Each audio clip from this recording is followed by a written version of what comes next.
Good evening and welcome to this special presentation, Tackling Youth Violence, a community discussion. As we know, the stats show crime is down in Albany, but as community members, even in this room with us here today, have told us it doesn't feel that way. That coming to a head on July 4th weekend. That was a night meant for celebration in Albany, turned chaotic, just as the Empire State Plaza fireworks were letting out. 2 teenagers charged with second-degree attempted murder, 1 shot, a flare gun that caused this fire, another destroying a building, another shooting a gun, hitting 4 people leaving the fireworks. That's just one part of what would prove to be a violent night in Albany. Just hours after the Madison Ave Inferno, a mass shooting would break out between a group of teenagers on Livingston Avenue.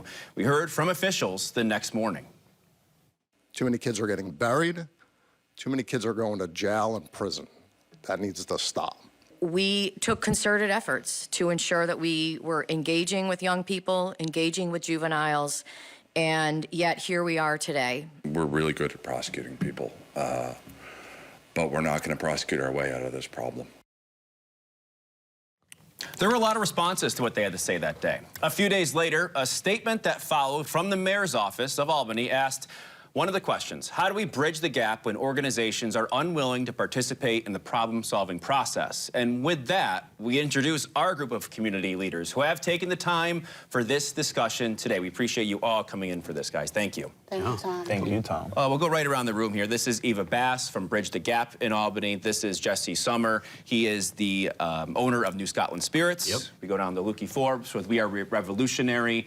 We have Pastor Charlie Miller with Victory Church and Tayshawn Murdoch with the Center for Law and Justice. Thank you all once again for coming in here, and we'll get to all of them over the course of the next hour, of course. But before we begin, we do have to say, a few days ago, we invited Albany officials to this forum.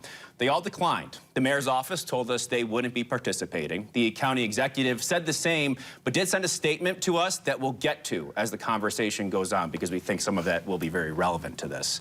The district attorney, Lee Kinlan, and interim police chief, Brendan Cox, told us they had scheduling conflicts. We did not hear back from Sheriff Craig Apple. Albany state lawmakers, Pat Fahey, Gabriela Romero, are hoping to sit down with us next week at some point. And we've offered that to everyone after this discussion happens.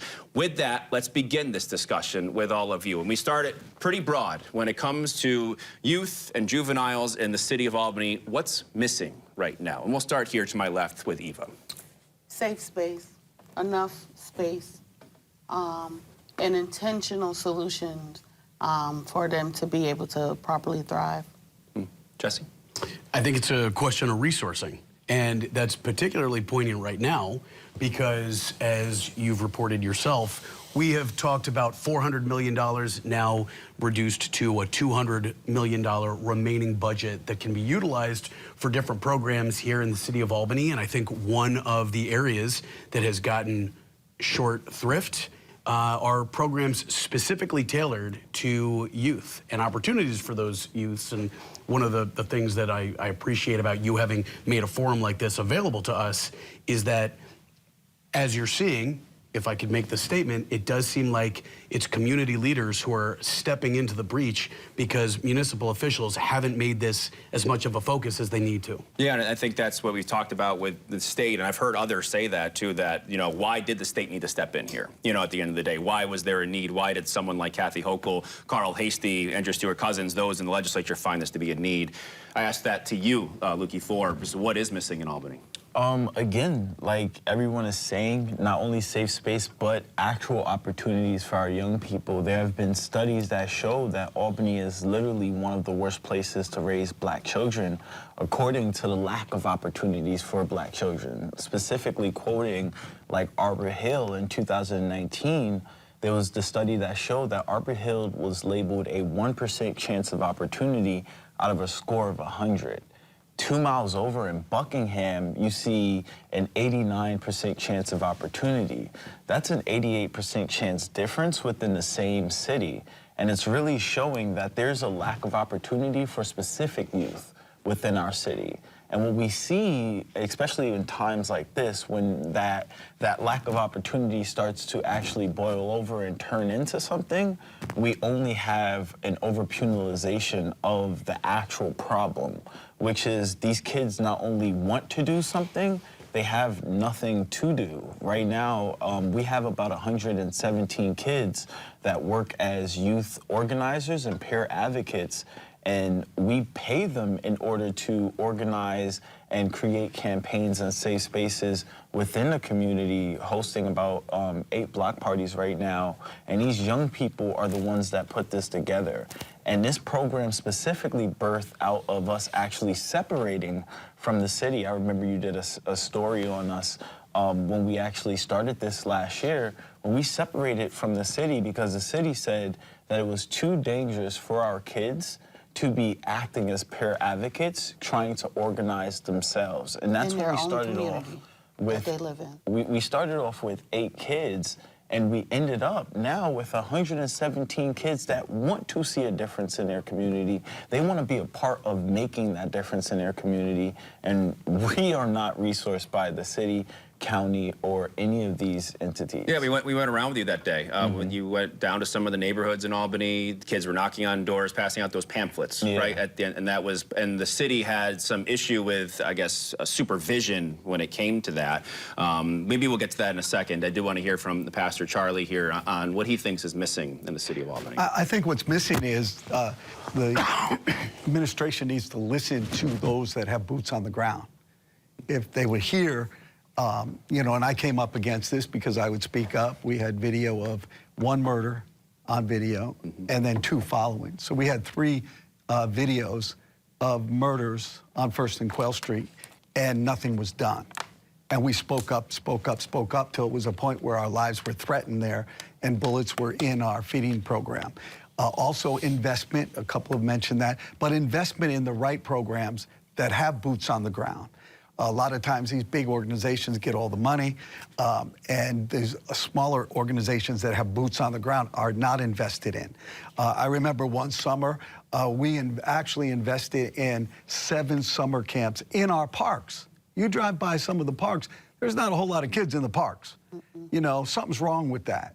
And so if there was the right investment for those that have boots on the ground, and also if they would listen, you know, I wasn't not only heard, but I was pushed aside, and actually we had to back off. And now we're starting back up again because there's going to be a new administration coming in, and hopefully they will hear, and hopefully we can all collaborate and work together to see the greater good. There's some programs, Teen Night. Teen Night was never invested in, you know, nobody invested in that. And they do great, you know, but they lack the financing. And, you know, and when you're boots on the ground and you're doing what you're doing, it's hard to go after money because that takes so much time. Tayshawn. So first of all, I always say you have to have youth at the table in order to make decisions for youth, especially teenagers. You know, I always used to say by the time a teen hits 16, for the most part, they have an idea of where they want to go before they graduate high school, right? And so it's important for you to have youth at the table to understand their lived experience, to understand what they're going through on a daily basis. But on the other end, you can send a kid to any program, but if there's no adult in the room that they relate to or have a relationship with, they're not going. The other part is today. As you said at the beginning, you invited elected officials to attend. Not one of them are here. Not one of them are here because you're going to be asked the hard questions. Why are people losing their homes as a result of violence? Why aren't you investing enough into youth to ensure that they have all the resources necessary? And so I think that that's also a part of the problem, is that when you think that you know, and I'm going to say know more than the community knows about their own lived experience, and you're not willing to open your ears to the needs of them, as I said before, we're going to see a lot more problems. We'll walk out here today and we'll see more violence amongst our youth because the folks that are that need to be at the table aren't at the table and won't show up to the table. This is the table that they need to be at. These are the people that they need to be talking about. And to be honest, they don't need to talk to me. What they need to do is go out, as I say all the time, at the corner of South Pearl and Madison, right? Or in West Hill, Arbor Hill, and actually start showing up. Don't bring the cameras, don't bring your public assistants and all that. Show up with a t-shirt on and some shorts. and roll up your sleeves and let's get to work. Yeah, that's good. You know, I am curious because you mentioned that. We started off this conversation with a part of that statement from the chief of staff from the mayor saying, what are we going to do? How do we bridge the gap when organizations are unwilling to participate in the problem-solving process? I look around this room, and I think you've all done it a little bit differently. You know, as we said, you all are here for the same reason before we started here, but you've all kind of gotten your voice out there as a solution-based mindset in different ways. So what do you make of that statement?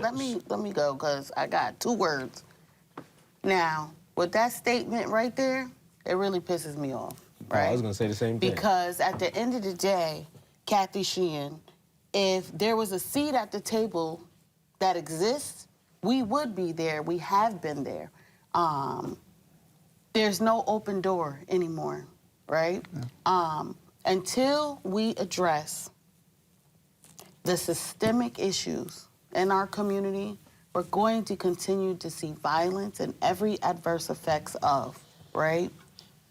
We cannot keep on holding community organizations accountable to fix the problem without the proper resources that are already allocated to solve it. That statement is so offensive to me. So I was going to say that infuriates me. And so since we want to say that community organizations don't follow through, I guess, I gotta take my glasses off. If community organizations don't follow up and don't follow through and aren't willing to be a part of the table, then why isn't the mayor here? See, the thing is, we all showed up.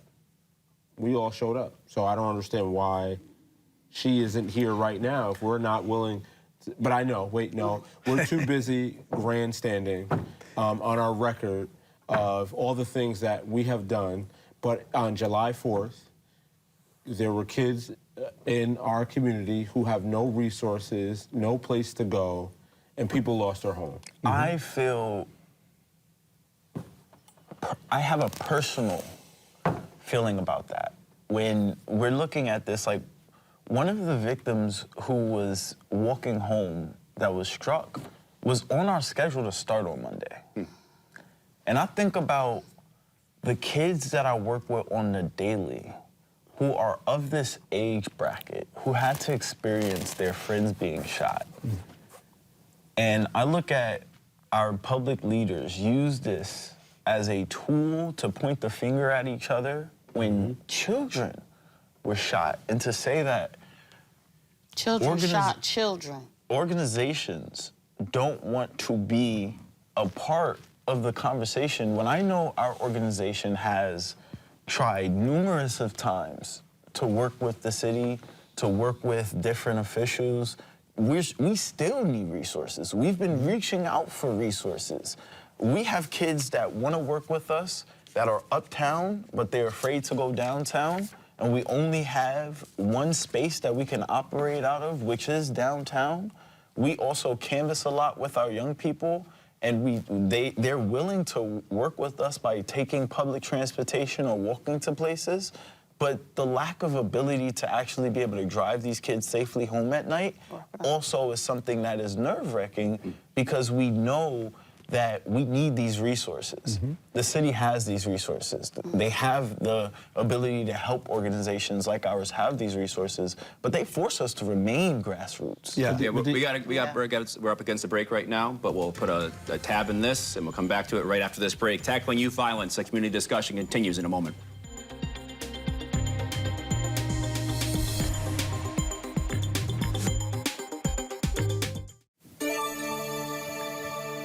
Welcome back to this special presentation, Tackling Youth Violence, a community discussion. A discussion we did want to bring you into as well. So we asked the following question on social media over the course of the past few days. Thanks for all your responses. What questions do you have for your local political community leaders to address the issue of youth violence in our communities? Let us know in the comments. Here's one of the comments that we got. Where are they getting, quote, illegal guns? Let's get to the root of that problem. And let's go to Pastor Charlie with this one. As we know, you are known for the gun buyback programs, and that's a big proponent of what you're all about. Can you answer that question? Sure. Usually it's a community gun. A lot of times it's coming from gangs that you know, have access to the guns. It's not hard to get a gun. They're coming up from New York City all the time. Guns are so available. They're stolen. They're readily available. It's what we're doing about, trying to get the right guns off the street. We've done that, probably a couple thousand handguns, but our first year of getting handguns off the street, that next year, not one murder with a handgun. But it wasn't just getting the guns, it was investing in all the organizations that were doing youth things. We were able to have 7 camps in the parks. We were speaking to, we would get 1,000 to 1,200 people in one park. We were able to send a message. Of course, I come from the perspective of, Christ and turning the corner and making a difference. A lot of guys that work with us, they're ex-felons, and it really made a difference that year. But that's because investment came from, at that time, it came from the DA's office, and what we could do with 120,000 as a small organization went a long way. And that's one of the things that, as, a church, last year we invested in 10 inner city Albany programs that were grassroots that really needed funding that could do a whole lot with $5,000 that, Getting something to replace the guns with, right? You take the guns off the street and provide the resources to be able to do so. Quick segment there. We do have more to get to here on Tackling Youth Violence and Community Discussion. Don't go anywhere.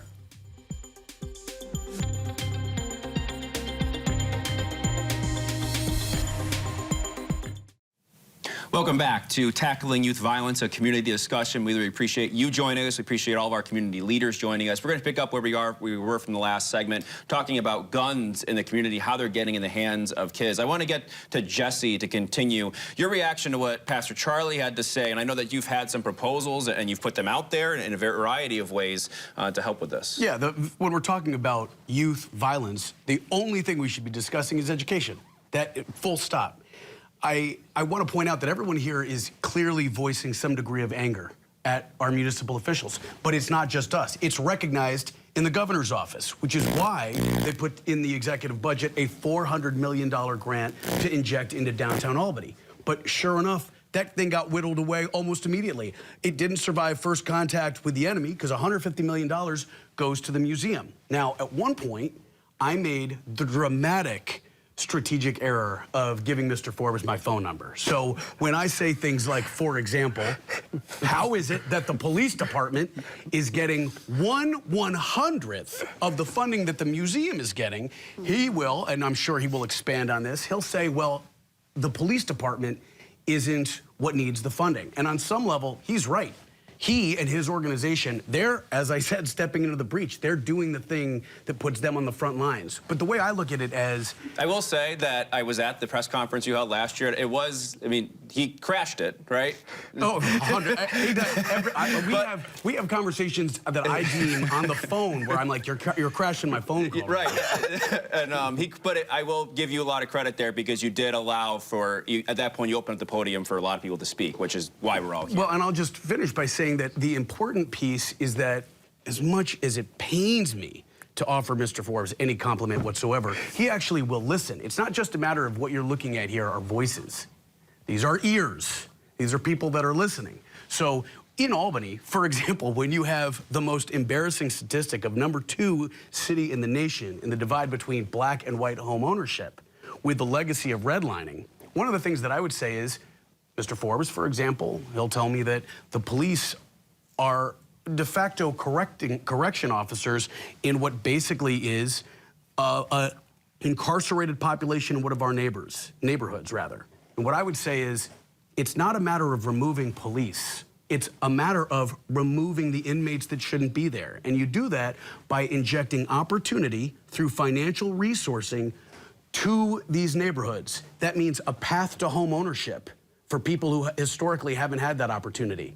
It means offering different educational opportunities with jobs to young people in a manner that allows them to buy a home and stay in that community. So you're not just displacing the very population you're intending to help. Lukey, take it away, obviously. Eva, beforehand, she did put her Thank finger you. up. For Yeah, the only please, woman forgive me. around the room, let me shine. too. Sorry. So, what I'm going to say is what you're describing is modern day slavery. You know, and at the end of the day, it's disinvestment in our community. It's disinvestment in positive solutions that are going to solve the hundreds and hundreds of years of systemic racism and supremacy in our community. And so we need to have our politicians come around our tables to help us make positive solutions. 30 seconds, Lukey. And I just want to start off by saying that the 13th Amendment does not get rid of slavery. It just rebrands it to when a person is incarcerated or convicted of a crime, are they labeled a slave. And my point exactly, like Jesse just alley-ooped for me, we need actual investment in a social economic system within Albany. And every study has said that.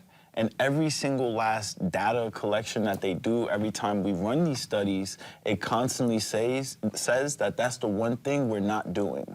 Now, our organization, not only are we really trying to create a workforce for young people, we're trying to create a workforce for young people to really be able to learn these soft skills and enter into the careers that they really want to get into while they're really developing a sense of community and trying to better the same communities that they're in.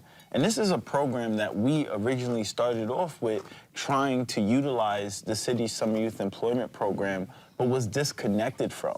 And it just speaks to the ways that our community is really disconnected from our public officials and their administration. They don't understand what our community needs, and they're refusing to work with those who actually show that these programs work. We started off with 8 kids, we have 117 now. Yeah, Lukey, thank you for that, and thank you so much for joining us. We'll continue here over the course of the next half hour. Tackling youth violence, a community discussion will continue.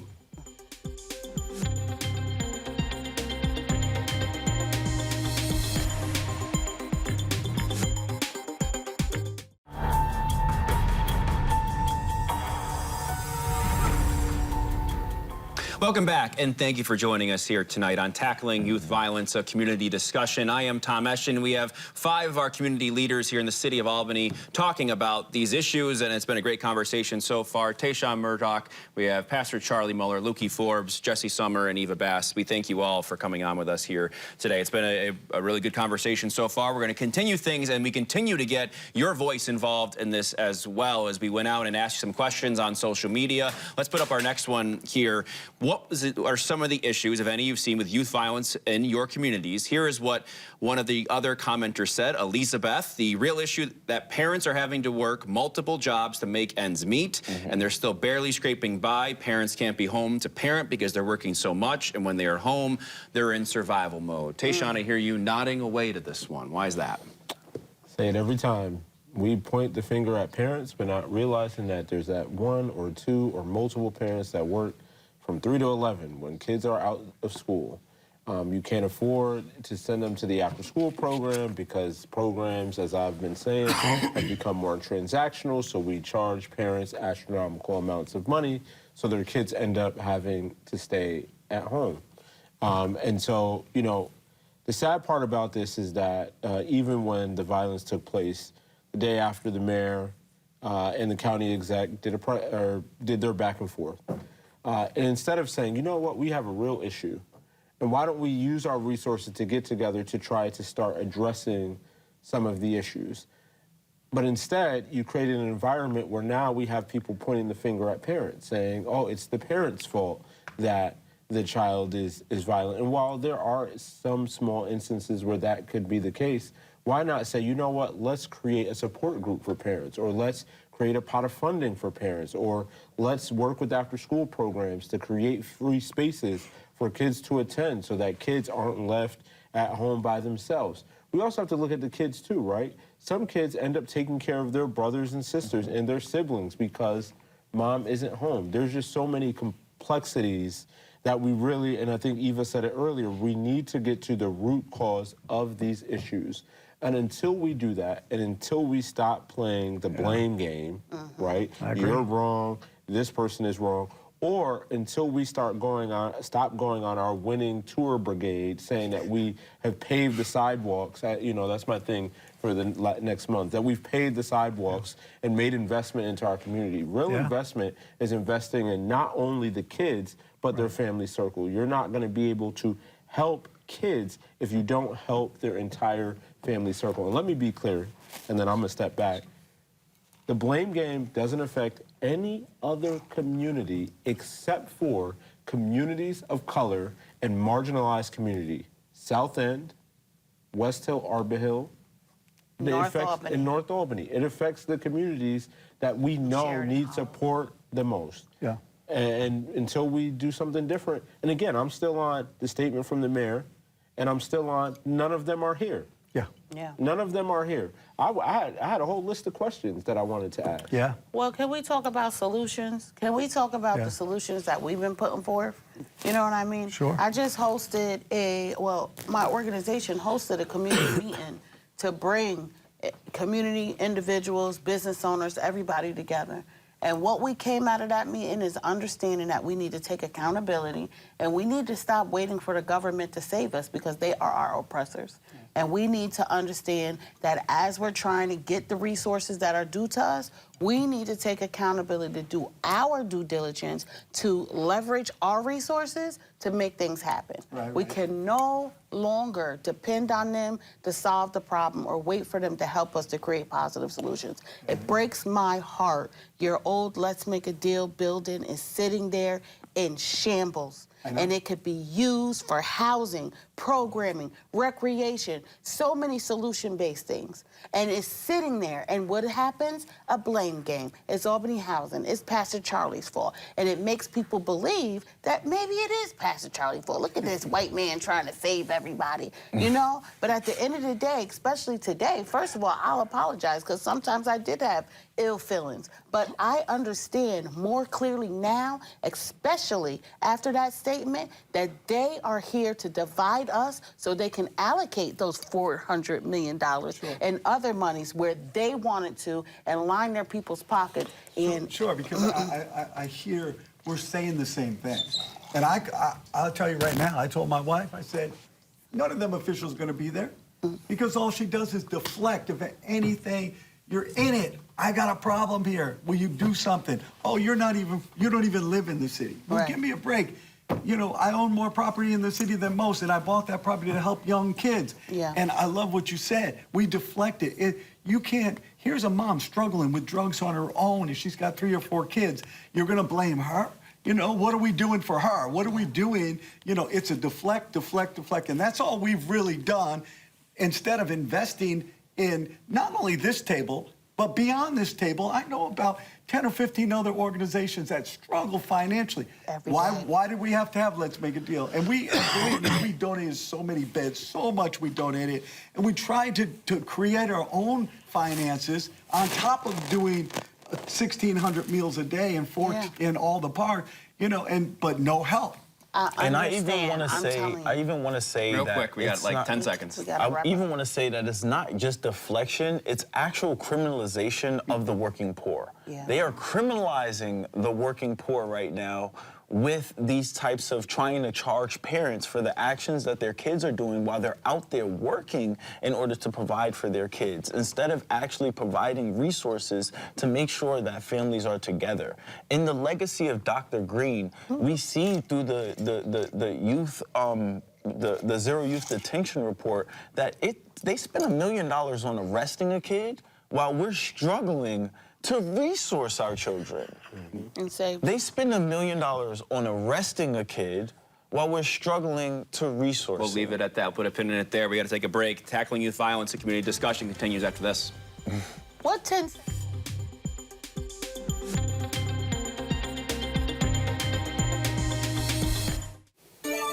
All right, welcome back to Tackling Youth Violence, a community discussion. I am Tom Eschen. Thanks for joining us here tonight. We have a little bit of time left here, and I do want to get to something that was brought up during that press conference, and I know that some of you were frustrated with that, and it was something that we asked a lot of questions about at every level of government. Why raise the age was brought up. And that's something we've been asking about. And I do want to bring in what the county executive sent to us for this forum in regards to his statement that he decided to send us instead of being here. And a portion of it does address the raise the age question. And here's a portion of what he said. At the end of the day, this is not a raise the age issue, which is not to say that raise the age should not be improved.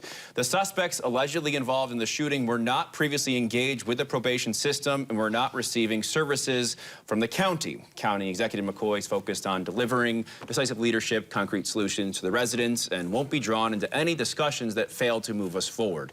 Let's focus on the first part of that, and I think that was the question a lot of people had, is if you don't have any suspects in custody, why are you bringing raise the age?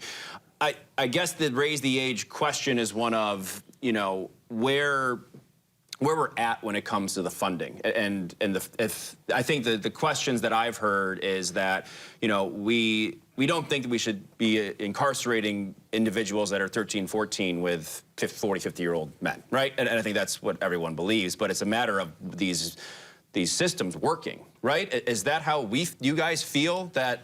Because I know there's some on one side of the aisle that says get rid of the whole thing. So I want to definitely, I don't want to hold the space, but like as someone who was sentenced as a juvenile offender, which is the predecessors to the adolescent offenders, which was created by Raise the Age. Raise the Age only affects those who are about 16 and 17 years old. It has no effect on anyone who is under the age of 16 and 17. And if there is a firearm involved or someone uses a deadly weapon, causes serious harm, or engages in an unlawful sexual act, they will still be tried in adult court and sentenced as an adult. And even if they committed a nonviolent offense, the district attorney could still request that they be held in adult court. Now, you released a very long Facebook video about that night.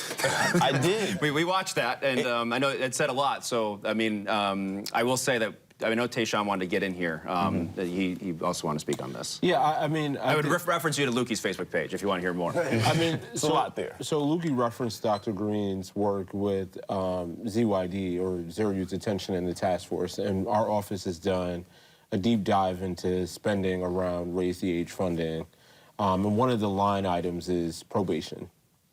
And to me, you hear a lot where people talk about probation as being preventative. So you assign a child to probation so that they do not commit crimes. Well, I can tell you for sure that that doesn't work.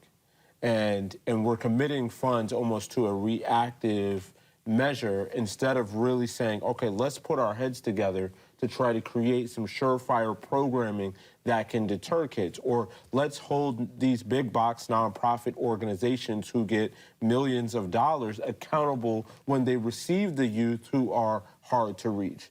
But when they passed the Raise the Age, they were supposed to allocate funds to invest in programs for rehabilitation to support the families and to support the youth. And so I'm talking about these are fundings outside of funding that were already allocated. These are fundings that should have been created and made available so that we can have sustainable programming. Agreed. Not only the city of Albany, but the organizations, especially the grassroots organizations, needed to be supported so that we have so many kids that are on probation right now, and when I ask them whether or not probation tries to connect them with jobs or resources, they all say no.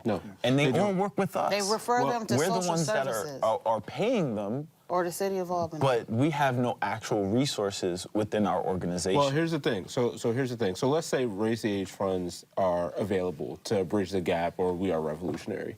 Well, okay, we made it available, except for these programs only have 1 or 2 staff, and the application for these programs are 75 to 100 pages long. So the Bridge the Gaps and the We Are Revolutionaries of the world don't have the ability to even apply for the funding if the funding is available because we're too busy. I don't think it's about availability. I think it's about accessibility. I think it's about giving them enough time for us to properly prepare so that we can do so. Because I'm somebody who is very capable. I spent 3 days doing grant reports and grant writing. Very capable. Under-resourced so that we cannot have we need the positions to be able to help with the kids. We need the roles in order to do the administration. So it's intentional investment. Right. Or And that's even what I just mean. knowing that these things are out there, making sure that the communities that are doing the work are aware of the resources that are available once they But come into the community. but that's what I'm saying. So we're saying the same thing. Like, that's exactly what I mean.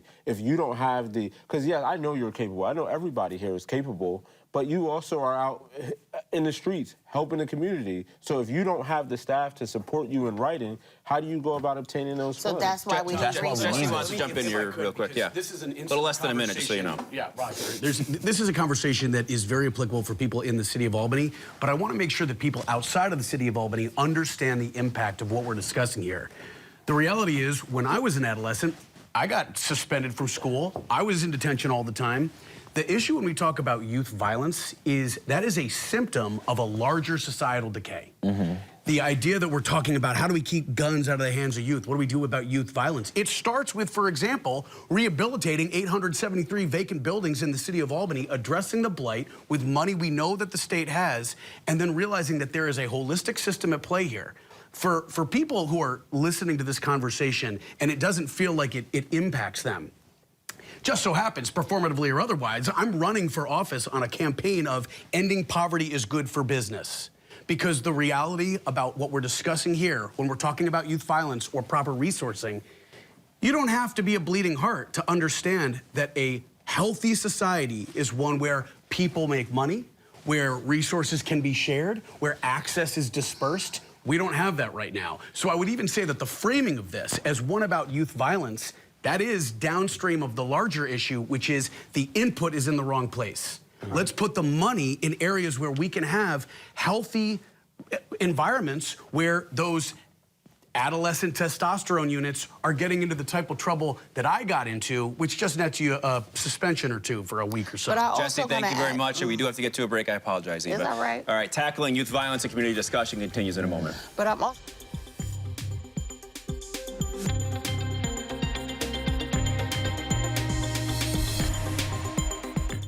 You know the whole thing. Welcome back to this special presentation, Tackling Youth Violence, a community discussion. The discussion continues even in the commercials, I can tell you that. I am Tom Eschen. We're here with Tayshawn Murdoch, Eva Bass, Jesse Summer, Lukey Forms, and Pastor Charlie Muller. Thank you all once again. We do have a couple minutes to go here, and we'll finish here with first one of our questions. We appreciate everyone that weighed in on social media. The last one that we have that you weighed in on here, if we can put this up on the screen. The third one here, what are some of the issues, if any, have you seen with youth violence in your communities? And this viewer, Aaron, commented, there aren't things set up for these adolescents to occupy their time for beneficial opportunities. The kids are hungry, not just hungry, but not given the foods needed to properly function. There isn't safe areas for them to be active and to thrive in social settings. That goes back to the very beginning of this program. Is the first thing Eva Bass said, safe spaces, which was really important. And I will go, and we're trying to get to everyone here in this last few minutes, but there's been a lot of talk about that money that's been going to be invested by the state into Albany. A lot of talk about the proposal for the soccer stadium. And you all seem to have opinions on that. We'll go around the room. How do you feel about that and the money allocated for Albany? How about we take get those same developers to renovate the fields and recreational fields that are in disarray in the city of Albany. I just passed by one over in Hoffman. There's a baseball field that I was just thinking about, like, if you got somebody to say, I want to redo this baseball field, it would be light years ahead. How about we open up Palmieri Field and stop guarding it like it's the White House? There's so many resources in the city that we can open up to have for kids to go, but because for some reason we don't want people to actually use the items that are there, or we don't want to redevelop the items that are there, we want to put a soccer stadium that will, in Albany fashion and history, will end up as an empty building in a couple of years. So, and the other thing is, I'm just going to say this because I may not be able to say it. I hope that our elected officials see this and don't do the same thing that they always do, which is ignore us, take it personal, close the door, stop talking, don't want to have any conversations, because at some point we have to have conversations, and we have to have conversations about things like an unnecessary soccer stadium that's not going to address the true issues in Albany. It's probably going to move people out of the way. Pastor Charlie? Yeah, I think going back to the county exec and these leaders deflecting and say, well, all this money is being invested.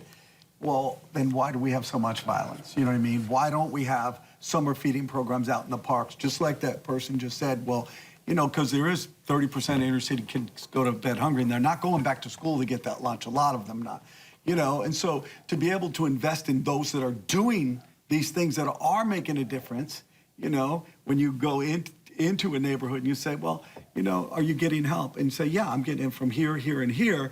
And these are the programs that are not getting any of the funding. We need to open up. We need to start to fund. We need to start to look, and we need to start to be engaging with the community. We say, look, I'm offering this, but this is why, so that your kids could be safe, so that your kids could be, you know, into real good programs that are in the city, that are being, you know, not being supported, but are the ones that are really reaching the kids. So we need to get active.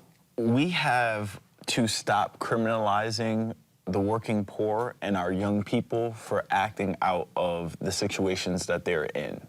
We need to really invest in our young people. When we're talking about this soccer stadium, I think of, like Jesse brought up, all the abandoned properties with these X's around our community. And I listen to people who are from Albany as they grew up in homes with 15 other siblings, 9 other siblings. Albany is a city of families that used to have large families. But what we started to see the development of are these real cookie-cutter apartments that are 1-bedroom, 2-bedroom studios that still charge more than people can actually afford. We have to get rid of the blight in Albany so that people growing up in the city have something that they can look happy towards. Let's get to Jesse now. We got to get there before we go. Thank you, Lou. All I will say is that I really appreciate you making this available. I appreciate the guys that are actually on the front lines. You guys are doing the work. I've learned from it. And so I hope that in some way I can be of support to you guys. Tom, do me the courtesy in future reporting that when you reference the soccer stadium, you talk about the stadium in the context of a stadium for New York's 5th most popular sport. Thank you. Eva, well, they go. are trying to incorporate housing in the soccer stadium. They need to make sure that they're more intentional about that. But it's most important that we support these grassroots organizations. There is safe space. We are feeding the kids. We are feeding the youth. We are not properly supported and funded, and we need to make sure that we're supporting grassroots, boots on the ground, your words, efforts. Thank you very much, Eva. Thank you to all of us, to all of you for joining us here for this special presentation, Tackling Youth Violence, a community discussion. The discussion will continue, I can guarantee you that. We'll see you next time. I'm gonna go live. No, I'm playing.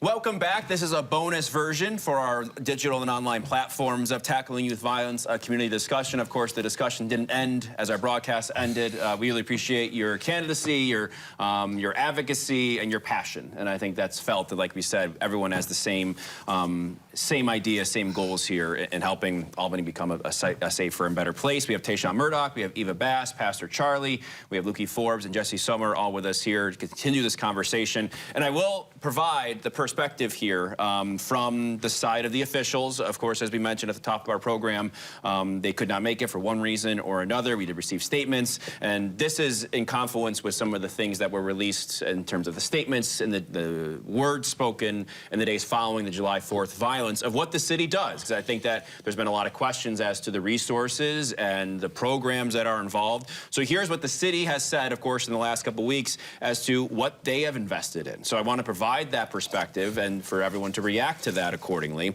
So the city says they invest $3 million annually in a variety of programs, nationally recognized summer youth employment program, a new year-round youth employment program. They work with My Brothers and Sisters Keeper, Youth Build. They work with the New York State Gun Violence Prevention Programs. I believe that's a reference to GIVE, career trainings, things of that nature. $25 million to the new Lincoln Park Pool, $20 million to the Albany West Community Center and Albany South Recreation Center, They talked about basketball and soccer camps. Talk about a lot of different partnerships with Albany Police, with the YMCA, the Police Athletic League, Men on a Mission, a couple of those different programs. The To Reach and Connect program is also a big one for them.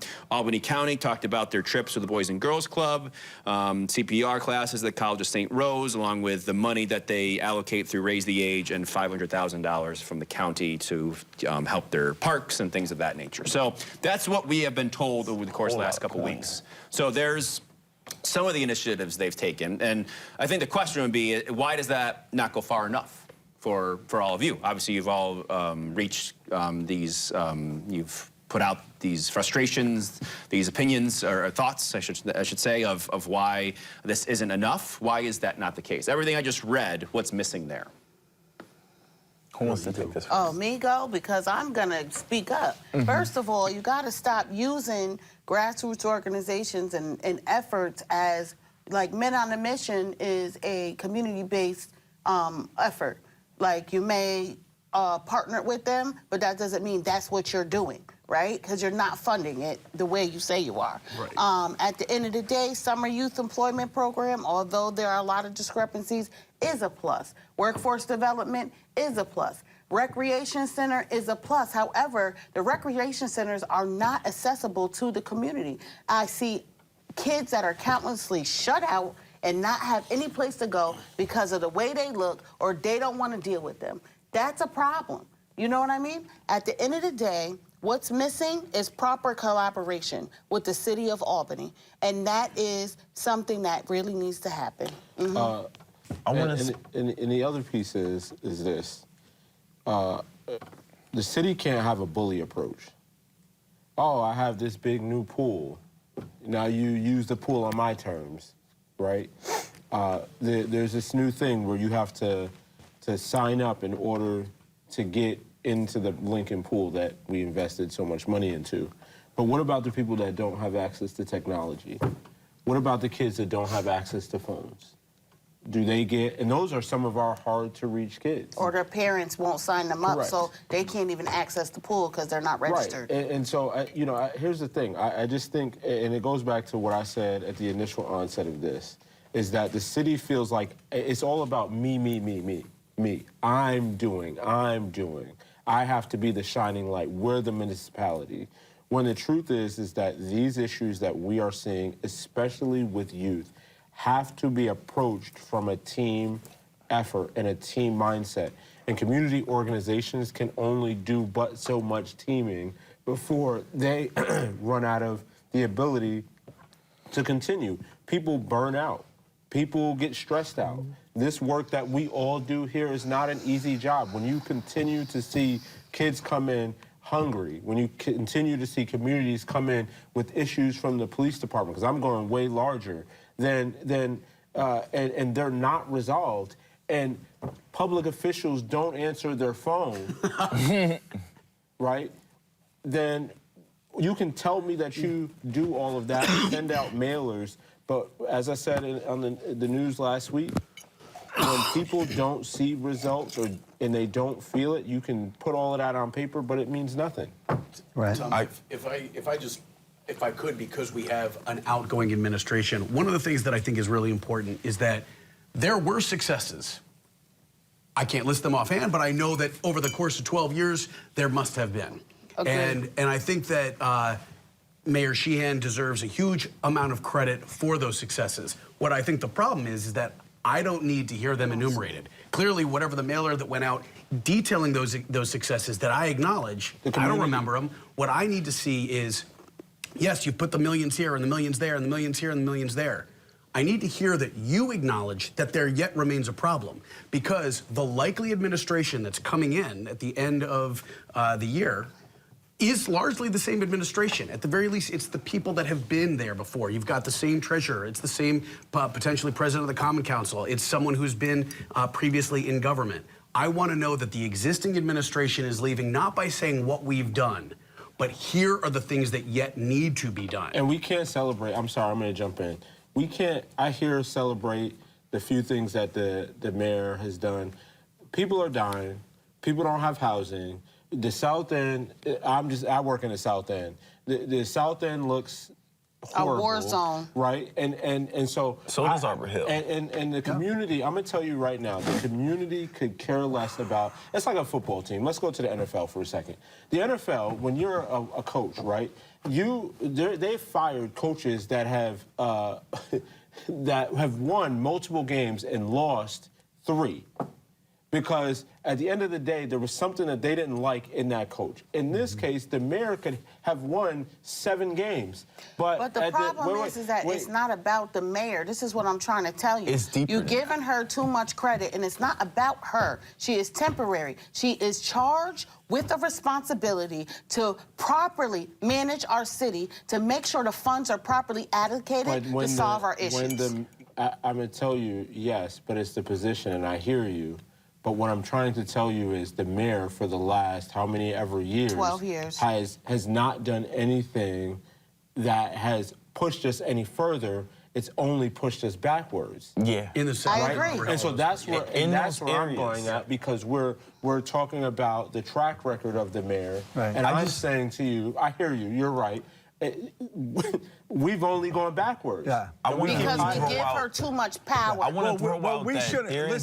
there's a real pushback against our young people right now that is not really being talked about. And the way that our public officials really talk about this issue is only with criminalization. And we have to remember that while we're talking about this, they are deciding to not invest in these areas that has historically been uninvested. That's right. So regardless of you spending $25 million here, $3 million here, we have seen historically that the disconnected young people, and I believe it's like 40% of Albany actually have access to internet. Yeah. When we're looking at the historically disconnected people not being serviced by any of these things, the YMCA charging $10 for a membership, when we're seeing all of these things constantly push our people out, and none of the disconnected youth that we are constantly not meeting, why are we still funding the same thing as if that's golden? Yeah. We're not talking about let me say this. Creating something new. Absolutely. You're speaking. Let me say this. You wanted to read that list, accomplishments, whatever. Listen, this was funding that was going to the capital of New York. Funding that anybody could have just said, oh, we're going to do the pool, we're going to do this. That needed to be done for years and years and years. And we pushed it off, by the way. Right. And so here it is. Here's your list. Here's your list. But now I know 30 more organizations that are in the war zones that are trying to make a difference, and 0 is given to them, and none of these officials want to be at this table. It's you know why? Because of who's resources. here. Because we're here, they don't want to be, because they know we're going to speak truth, and we want to make a difference. Well, and I just want to, because Lukey said potholes, since we want to talk about potholes. We're going to talk about potholes. The mayor said a couple years ago in her State of the City that they have filled 95% of potholes in the city of Albany. We have sinkholes. And we have sinkholes. I love the fact that we're talking about that right now, because the Common Council literally took the legal obligation out of See-Click Fix because they did not want to actually have to legally fix things within our city. Yet we want to put up these different cameras that charge people for speeding, and all of that goes towards our city funding, but we can't reallocate that back into the city streets. Well, actually, the city of Albany is actually underfunded and has been underfunded. And the problem is that we're trying to make things work with not enough funding. And we're misallocating the resources that we have, and we're not addressing the root causes and supporting the grassroots organizations and making sure it funnels down to the direct community. And I agree with that, but here's the thing, and here's what'll happen. Tom, we can put some more water on that. You ready? Every political leader is going to be offended by every part of this segment. I love that. Absolutely. And wait, you want to know what's going to happen? I'm probably going to get a phone call saying that, well, we're going to need money from them soon. We got to be careful. Or, you know, you shouldn't rub this person the wrong way because they're not going to support anything that you do, or they're not going to open the door to you. Isn't that already happening? And that's already happening, right? Because, again... On a city level, be clear, because I'm going to be honest. The New York State, 100% are trying. The county are trying. But the city of Albany is a problem because they always want to champion what they're doing Yes. to diminish the organizations that are breaking their backs, hurting their families, and almost killing themselves. Some people are dead because they are sitting there making sure they're there for the community as the city abandons them. And by the way, if the rest of the region abandons the city, it will take everyone down. This is not just the city of Albany. If you live in Queens, if you live in New Scotland, Bethlehem, Guilderland, if you're up in Saratoga, Schenectady, the city of Albany is the core of the Capital District. So goes Albany, so goes the Capital Region. I think we'll end there. Thank you all once again for Thank doing you. this. Thank you. you once again for your passion, and Appreciate we it. really appreciate it. Thanks, guys. Thank you. Thank you.